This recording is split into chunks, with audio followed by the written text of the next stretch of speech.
Hello friends, आप सभी लोगों का स्वागत है हमारे यूट्यूब चैनल पर। तो आज हम पढ़ेंगे पार्ट्स ऑफ स्पीच। देखिए दोस्तों, हम इस वीडियो में बताएंगे कि पार्ट्स ऑफ स्पीच कितने प्रकार के होते हैं तथा इनके सभी प्रकारों का हम परिभाषा भी इस वीडियो में देखेंगे। तो आप सभी लोग हमारे इस वीडियो के अंत तक जरूर बने रहें। ये क्लास 9th के एक्सीलेंट जनरल इंग्लिश बुक से लिया गया है। सबसे पहले हम देखेंगे पार्ट्स ऑफ स्पीच का सामान्य परिचय। शब्दों का प्रयोग करते समय प्रयोजन के अनुसार विभिन्न प्रकारों या वर्गों में विभाजित किया जाता है। विभिन्न प्रकार के शब्दों को ही पार्ट्स ऑफ स्पीच कहते हैं। यानी कि इसका कहने का मतलब है कि शब्द को प्रयोग करते समय, यानी कि जब हम शब्द को प्रयोग करते हैं उस समय जो प्रयोजन, यानी कि प्रयोजन के अनुसार हम जो शब्द लगाते हैं उन्हें विभिन्न प्रकारों या वर्गों में बांटा जाता है। और विभिन्न प्रकार के शब्दों को ही हम क्या कहते हैं? पार्ट्स ऑफ स्पीच कहते हैं। आगे हम देखेंगे कि पार्ट्स ऑफ स्पीच कितने प्रकार के होते हैं। तो यहाँ पर दिया है कि इनकी संख्या 8 है। यानी कि पार्ट्स ऑफ स्पीच कितने प्रकार के होते हैं? 8 प्रकार के होते हैं, जो कि निम्नानुसार हैं। यहाँ पर दिया है कौन कौन से होते हैं। पहला है noun, pronoun, adjective, verb, adverb, preposition, conjunction, interjection. ये 8 प्रकार क्या हैं? पार्ट्स ऑफ स्पीच हैं। आगे दिया है जब तक किसी शब्द का वाक्य में प्रयोग नहीं किया जाए तब तक उस शब्द के बारे में यह निश्चित नहीं किया जा सकता कि वह किस पार्ट्स ऑफ स्पीच से संबंधित है। यानी कि इसका कहने का मतलब है कि जब तक हम किसी शब्द का वाक्य में प्रयोग नहीं करते हैं, यानी कि अगर हम कोई शब्द अगर वाक्य में प्रयोग नहीं करेंगे तब तक हमें ये पता नहीं चलेगा कि यह जो शब्द है ये कौन से स्पीच, यानी कि कौन से पार्ट्स ऑफ स्पीच के अंतर्गत आया है। तो जैसा कि कुछ इस प्रकार हमने यहाँ पर एग्जाम्पल में लिया है, milk is good for health.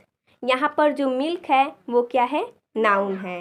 लेकिन यहाँ पर देखिए मिल्क द काऊ, यानी कि यहाँ पर देखिए जो मिल्क है वो वर्ब है। तो आइए अब हम पार्ट्स ऑफ स्पीच को संक्षेप में समझते हैं। सबसे पहले नाउन। नाउन मीन्स होता है संज्ञा। किसी भी व्यक्ति, स्थान या वस्तु के नाम के लिए प्रयोग होता है, जैसे Ram, Jaipur, book, tiger, newspaper आदि। यानी कि नाउन मीन्स होता है संज्ञा, जो किसी भी व्यक्ति, स्थान, वस्तु के नाम के लिए प्रयोग होता है। जैसे कि राम, राम क्या है? व्यक्ति है।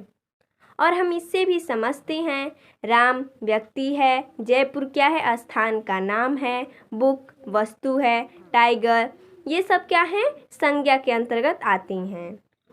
आगे दूसरा है प्रोनाउन। प्रोनाउन मीन्स होता है सर्वनाम। सर्वनाम उस शब्द को कहते हैं जो नाउन के स्थान पर प्रयुक्त होता है। जैसे में Ram is a good boy, he always his parents. यानी कि यहाँ पर प्रोनाउन ही का प्रयोग नाउन राम के स्थान पर किया गया है। अतः नाउन के स्थान पर प्रयुक्त होने वाला शब्द ही प्रोनाउन है। प्रोनाउन का मुख्य उद्देश्य नाउन की बार बार पुनरावृत्ति से बचना है। यानी कि इसका कहने का मतलब है Ram is a good boy, Ram एक अच्छा लड़का है। और यहाँ पर देखिए जो ही है ये क्या है? प्रोनाउन है, जो कि राम क्या है? यहाँ पर नाउन है। नाउन के स्थान पर क्या हुआ है? नाउन के स्थान पर प्रयुक्त होने वाले शब्द को ही प्रोनाउन कहते हैं। तो यहाँ पर देखिए ये दोनों वाक्य एक ही व्यक्ति के लिए है, राम के बारे में। लेकिन यहाँ पर राम है, लेकिन यहाँ पर क्या है? ही है, जो कि प्रोनाउन है, नाउन के स्थान पर प्रयुक्त हुआ है। इसका कहने का मतलब है राम एक अच्छा लड़का है, वह अपने माता पिता की आज्ञा का पालन करता है। यहाँ पर देखिए वह और राम एक ही व्यक्ति हैं, सिर्फ ये नाउन के स्थान पर प्रयुक्त हुआ है, क्या है? प्रोनाउन है। तो यहाँ पर जो ही है क्या है? प्रोनाउन है। आगे है एडजेक्टिव, यानी कि विशेषण। विशेषण उस शब्द को कहते हैं जो नाउन के बारे में कुछ विशेषता बताता है, अर्थात उसके अर्थ में कुछ और जोड़ता है। जैसे I bought a big car, यानी कि यहाँ पर जो बिग है वो एडजेक्टिव है जो नाउन कार की विशेषता बताता है। देखिए यहाँ पर आई बॉट यानी कि मैंने खरीदा एक बिग कार यानी कि एक बड़ा कार। तो यहाँ पर देखिए मैंने खरीदा कार, और जो बड़ा है उस कार की विशेषता बता रहा है कि वो कार बड़ा है छोटा है, यानी कि यहाँ पर दिया है बिग यानी कि बड़ा है। तो यहाँ पर विशेषता बता रहा है नाउन की, तो ये क्या है, एडजेक्टिव है। आगे है वर्ब। वर्ब यानी होता है क्रिया। वह शब्द है जिससे किसी काम का करना या होना निहित होता है। यह प्रेडिकेट यानी कि विधेय के रूप में प्रयोग होता है। जैसे बर्ड्स फ्लाई, यहाँ फ्लाई शब्द वर्ब है जो यह बता रहा है कि बर्ड्स क्या कर रही है। अगला है प्रीपोजिशन। व्यक्तियों या वस्तुओं के मध्य संबंध दर्शाने वाले शब्द को प्रीपोजिशन यानी कि संबंध सूचक अव्यय कहते हैं। जैसे Ram went into the house, यहाँ राम और द हाउस के मध्य गतपार्थक संबंध इनटू के मध्य में बताया गया है, अतः इनटू क्या है, प्रीपोजिशन है। अगला है एडवर्ब यानी कि क्रिया विशेषण। क्रिया विशेषण भी एडजेक्टिव के समान ही विशेषता बतलाने वाला शब्द है। एडजेक्टिव केवल नाउन या प्रोनाउन की ही विशेषता बताता है, जबकि एडवर्ब किसी वर्ब, एडजेक्टिव या किसी अन्य एडवर्ब या प्रीपोजिशन की विशेषता बताता है। जैसे Ram is a very good boy, यहाँ पर देखिए यहाँ पर जो वेरी है एडवर्ब है, और यहाँ पर जो गुड है ये एडजेक्टिव है, और यहाँ पर जो वेरी एडवर्ब है यह एडजेक्टिव गुड की विशेषता बता रहा है, यानी कि राम एक बहुत अच्छा लड़का है। अगला है कंजक्शन। कंजक्शन समुच्चयबोधक शब्द, जोड़ने वाले शब्द को कहते हैं। यह शब्दों या वाक्यांशों को एक दूसरे से जोड़ता है। इसके द्वारा दो या दो से अधिक वाक्यों को भी जोड़ा जा सकता है। यानी कि दो वाक्यों यानी कि दो शब्दों को जोड़ने वाले या दो वाक्यों को जोड़ने वाले शब्द को ही हम क्या कहते हैं, कंजक्शन कहते हैं। जैसा कि हमने यहाँ पर एग्जाम्पल में लिया है, Ram and Shyam live together, यानी कि राम और श्याम साथ साथ रहते हैं।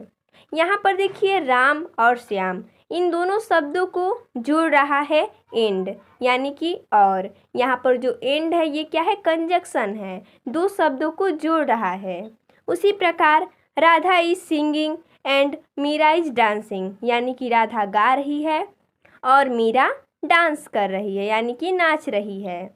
उसी प्रकार देखिए राधा इज सिंगिंग ये एक वाक्य हो गया, मीरा इज डांसिंग ये एक सेंटेंस हो गया, यानी कि दोनों अलग अलग वाक्य हैं, और बीच में क्या जोड़ रहा है, एंड, यानी कि दोनों वाक्यों को जोड़ रहा है एंड। तो यहाँ पर जो एंड है ये कंजक्शन है। अगला है, लास्ट है इंटरजेक्शन।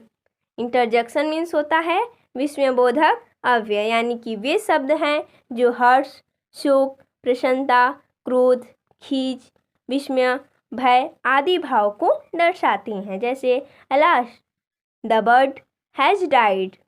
दूसरा है हुर्रे वी हैव वॉन, यानी कि युक्त शब्द में अलास व हुर्रे शब्द इंटरजेक्शन है जो क्रमशः शोक एवं हर्ष के भाव व्यक्त करें। देखिए alas the bird has died, यानी कि हाय पंछी मर गई है, यानी कि यहाँ पर शोक को दर्शा रहा है। और यहाँ पर देखिए हुर्रे वी हैव वॉन, यानी कि हम लोग मैच जीत गए। यहाँ पर हर्ष यानी कि प्रसन्नता, बहुत खुशी मनाई जा रही है, तो यहाँ पर हुर्रे लगेगा। तो देखिए हमने इसमें पार्ट्स ऑफ स्पीच के जनरल यानी कि सामान्य परिचय को देखा।